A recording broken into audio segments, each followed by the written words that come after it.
Hii ni kazi gani bwana? Huku nimeandika mtu kazi lakini hafanyi. Ona venye kunakaa msitu. Na ati ni kwa nyumba hapa. Na ati nimeandika mtu kazi. Hii ukiatika pia yeye ataenda nyumbani. Atarudi kwa Western huyu. Sasa hizi ni nini? Hizi ni nini sasa? Ona hadi vitu za watoto huku. Hapana. Pia yeye ataenda nyumbani. Nikifungia watu nyumba, pia anaenda nyumbani.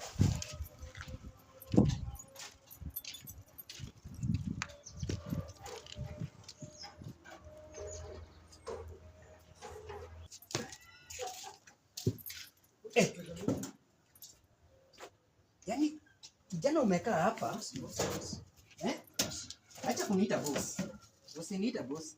Umekaa hapa, hii barabara yote ni chafu. Watu hujaosha. Kuna vijana hawajalipa nyumba, unataka aje? Ama unataka kwenda kwenye nyumbani? Haujanilipa boss. Sijakulipa. Hujanilipa. Wale vijana umewalipisha. Wameniuliza kama nyumba ni zangu ama ni zako. Sawa, acha niende niwapate. Wewe kaa hapo. Acha ni deal na wao. Kiproper. Sawa.